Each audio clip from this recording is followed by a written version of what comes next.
If you have ever tried to learn a new language, you probably know the exact moment that the honeymoon phase just violently crashes. Oh, yeah.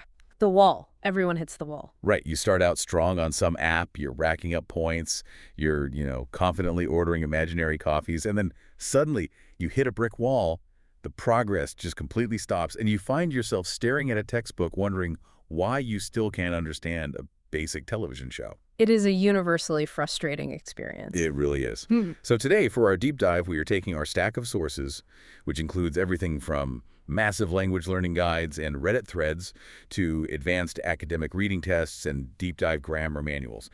And we're going to, well, map out the actual psychological journey of language fluency. We want to figure out how people break through that dreaded plateau. And we also get to look at the incredibly bizarre, honestly mind-blowing facts hidden right inside the reading passages used to test language skills around the world. Yes, because the materials we use to teach and test languages are actually super revealing.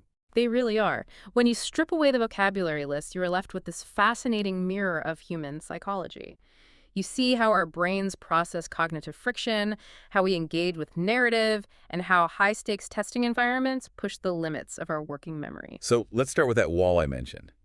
In the language learning world, the sources refer to this as the intermediate plateau.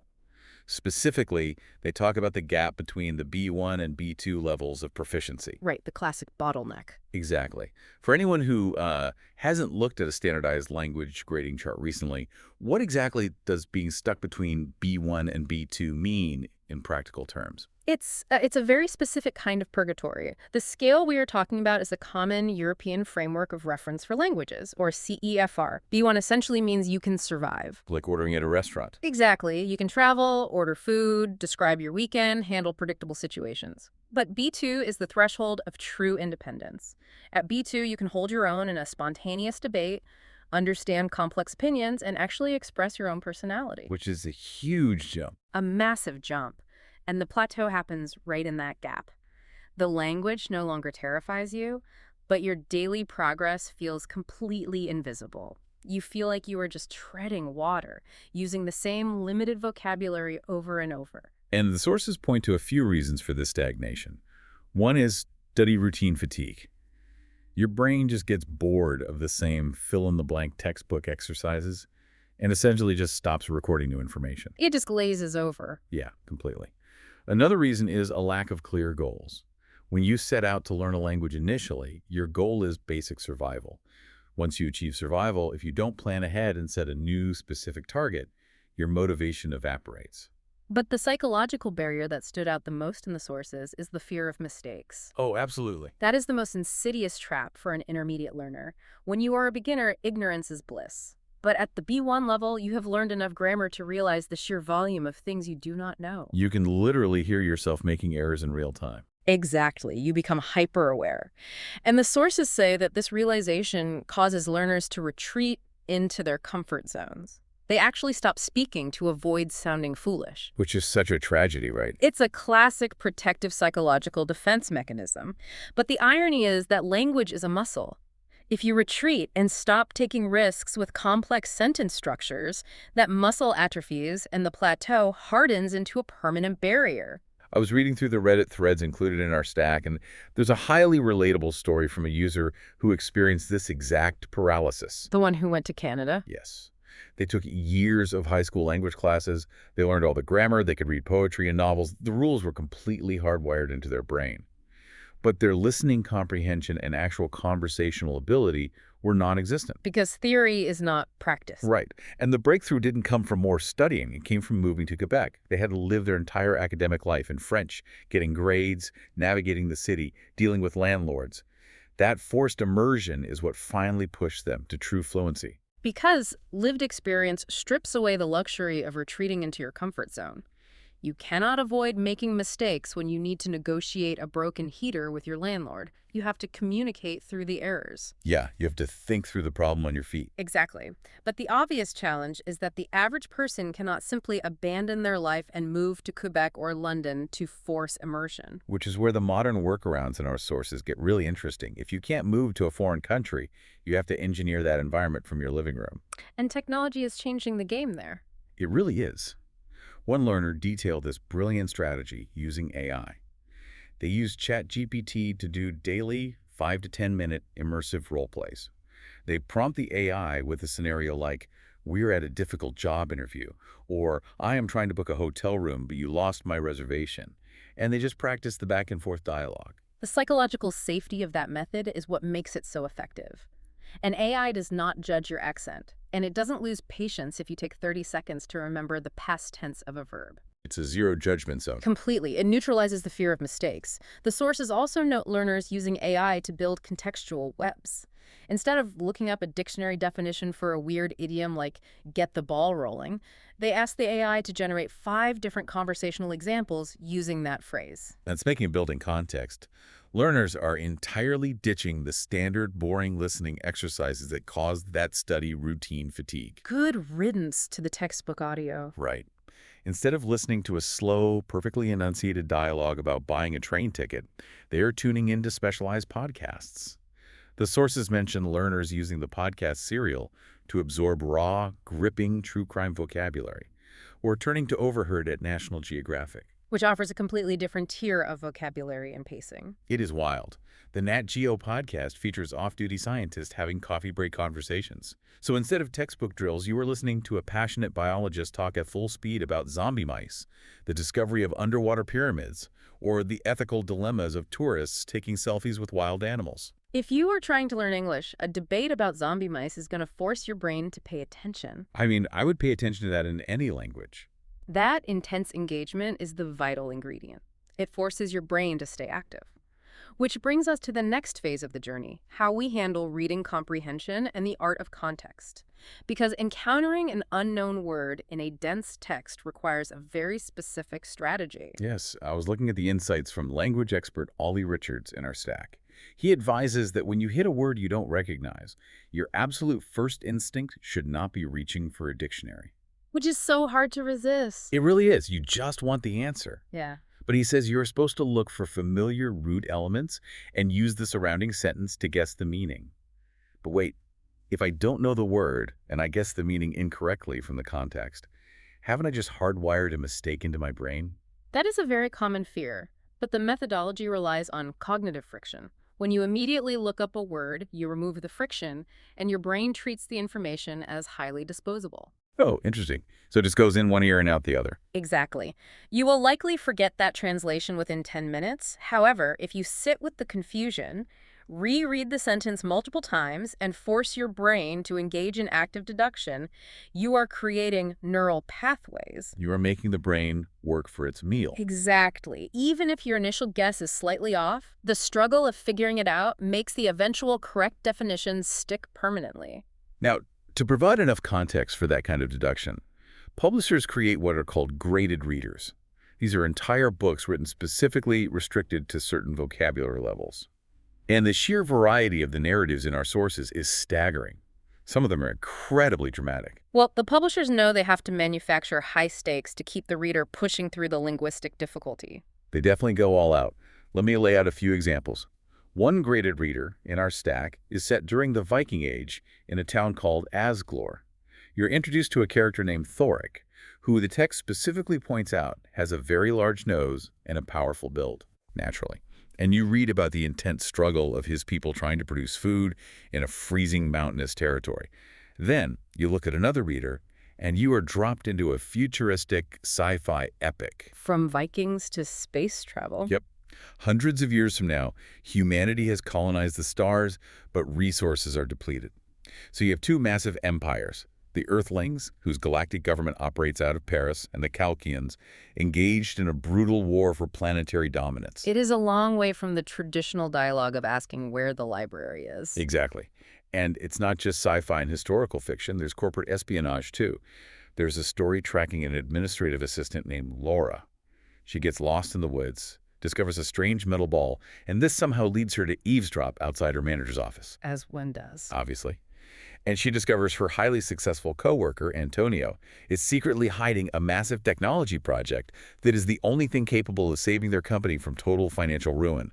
It reads like a daytime soap opera. There is a neurological reason these textbooks use dramatic sci-fi and soap opera plots instead of boring practical sentences.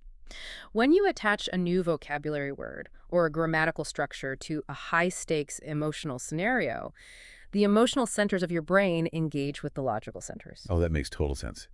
The grammar manual in our sources actually demonstrates this perfectly. There's a lesson on the phrasal verb count on, which just means to rely on someone. The very common phrase. Right. But the example sentence isn't something bland like, I count on my brother to drive me. It's this dramatic, heavy line. It says, they've probably known each other since they were kids, and now they count on each other for their lives every day. By embedding the phrasal verb in a scenario of survival or life or death trust, it transforms a dry grammatical rule into a visceral, memorable human experience. The vocabulary becomes anchored in the emotion. Okay, so that covers how we learn at the intermediate stage. But I was looking through the materials you pulled for the highly advanced language tests, specifically the reading passages from the IELTS 7.5 exams. The big leaks. Seriously. This is where the fictional soap operas end and things get intensely, overwhelmingly real.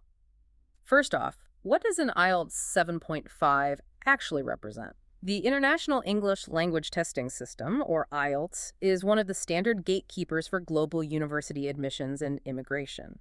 A score of 7.5 signifies a highly advanced near-native level of academic proficiency. So not messing around. Not at all. You are no longer just proving you can understand sentences. You are proving you can analyze complex, dense academic arguments under strict time constraints. And the data hidden inside these exams is genuinely mind-blowing. Let's look at one of the reading passages about the agricultural revolution. This one is fascinating. It really is. Going into this, I assumed what most people probably assume. When humans figured out farming, we stopped wandering around, we secured a steady food supply, and our overall health and quality of life objectively improved. A logical assumption. Right, but the data in this English test completely shatters that narrative. It turns out early hunter-gatherers had it much better. The exam passage relies on paleopathology, which is the study of ancient diseases in human remains. And the data it presents is stark. When researchers look at skeletons found in Greece and Turkey from around 10,000 years ago, your average pre-agricultural man was about 5'9" tall, and women were about 5'5". Pretty standard heights. Exactly. But if you fast forward to 3000 BC, after those populations had widely adopted farming, human height had plummeted. Men were down to 5'3", and women were barely 5 feet tall. They literally shrank over the generations. It's crazy. Because early farmers relied heavily on a highly restricted number of crops. They were harvesting plenty of calories from starchy foods like wheat, but it came at the severe cost of poor nutrition. Whereas the hunter-gatherers had a better diet. Right, they had a highly varied diet of wild plants, nuts, and diverse proteins. The passage details some brutal health consequences, too. It mentions bone lesions that indicated severe iron deficiency anemia, a condition called porotic hyperostosis. See that 3 times fast? I don't think I can say it twice. But those bone lesions actually increased fourfold after humans started farming. And the most shocking statistic, life expectancy, dropped from a pre-agricultural average of 26 years to just 19 years. 19. It's hard to even fathom. The passage ultimately argues that while agriculture allowed Homo sapiens to succeed as a species through sheer population volume, the short-term reality for the individuals living through that transition was rampant disease, malnutrition, and crowded living conditions. But here's my question. Why are they testing paleopathology in an English exam? If I'm taking a language test, why am I reading about ancient bone lesions? Because they want to deliberately overload your working memory. Oh. The test creators are using shocking, counterintuitive historical facts to increase your cognitive load. You're trying to process the surprise of human shrinking and dropping life expectancies while simultaneously trying to parse highly complex English syntax to answer trick questions. That is devious. It really is a stress test for your language processing centers. That makes total sense. Yeah. And it completely explains the second massive reading passage in our IELTS stack, which is entirely different, but equally intense. The underwater habitat one. Yes. It's about underwater living. And not in the distant sci-fi future, but real prototypes happening recently. The passage discusses underwater habitats like the Poseidon Undersea Resort in Fiji, and a structure called the H2OM. And just like the agriculture text, this passage relies on a counterintuitive premise to test the reader. If you ask most people what the primary obstacle to building an underwater city is, they would likely say securing enough oxygen. Which is exactly what I would say. But the text highlights that the true engineering enemy is pressure. Right, because over the last 50 years, most underwater habitats operated at ambient pressure. The deeper you go underwater, the greater the pressure gets compared to the surface. And that intense pressure forces gases to literally dissolve into the human bloodstream. Which is incredibly dangerous. Because when a person tries to return to the surface, those gases expand, causing a condition known as the bends. It causes excruciating pain and can easily be fatal. And the H2O project featured in the text is revolutionary because it solves this specific pathophysiology.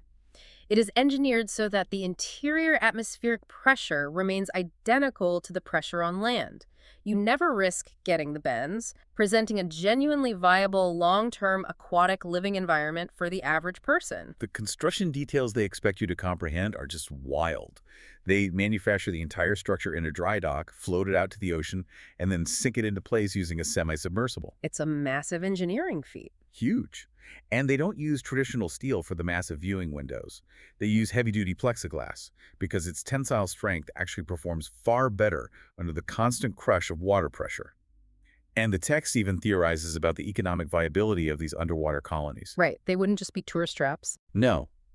The passage suggests they could harvest rich minerals from hot streams emerging directly from the seabed, or they could grow vast amounts of algae in floating bags on the ocean surface to provide a steady source of biofuel and food. Now imagine being a student taking this test. You are sitting in a sterile room, watching a clock tick down, and you have to synthesize all of that information, plexiglass tensile strength, the bends, algae biofuel, and answer highly specific true, false, or not given questions. A moment of silence for anyone currently studying for the IELTS. The cognitive load is just immense. But let's say you pass that test. You have the advanced vocabulary, and you can read dense science.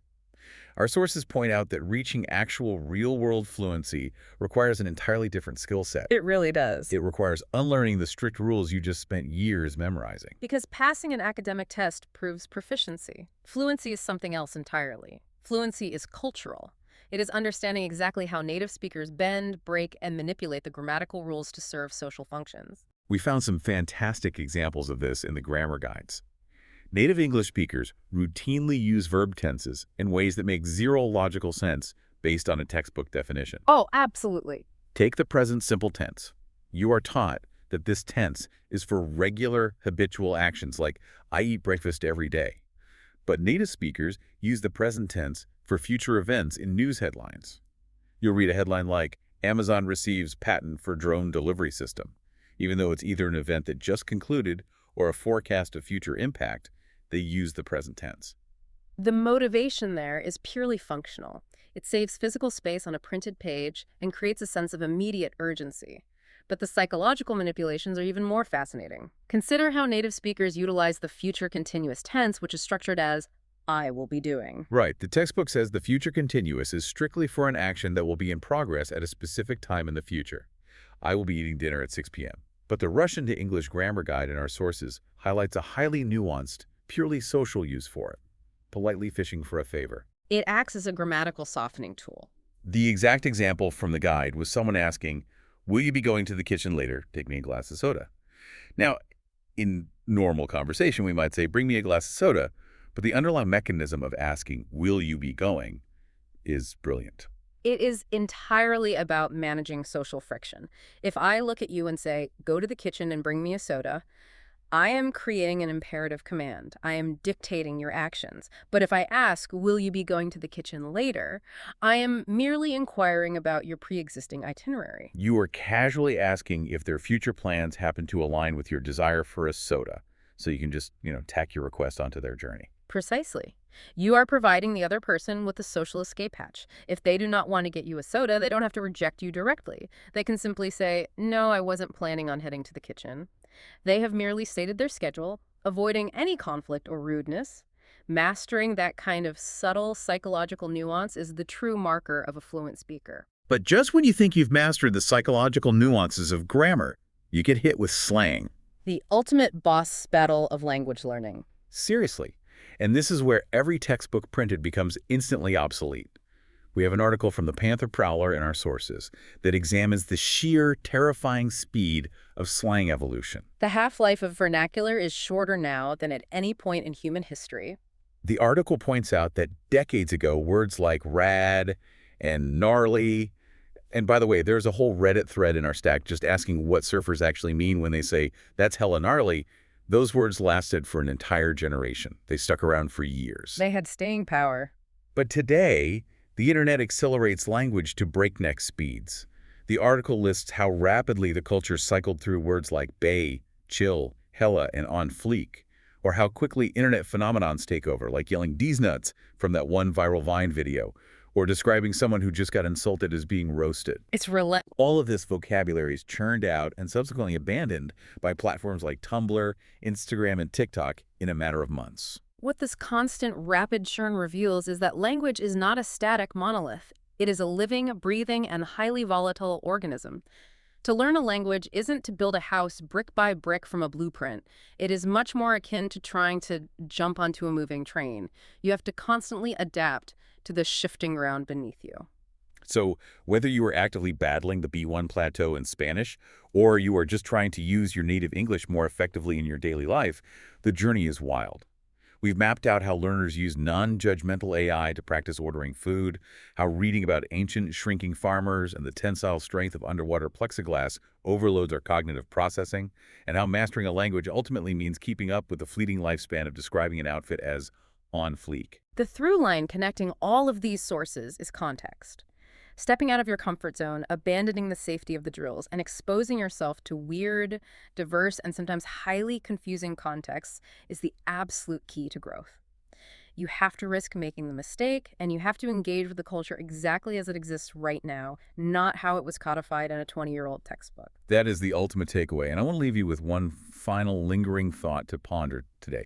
We just discussed how incredibly fast internet slang evolves, and we've seen how our current advanced academic exams test cognitive load using hyper-specific passages about paleopathology and marine engineering. So what on earth will a standard English proficiency test look like in the year 2100? That is a terrifying thought. Right. Will future students sit in a sterile testing center, sweating over an exam clock, having to prove their high-level fluency by analyzing the exact cultural and social friction of a 2014 Vine or a hyper-specific 2020s TikTok meme? Will university admission hinge on the proper historical usage of the word roasted? Food for thought. Thanks for joining us on this journey, and we'll catch you on the next deep dive.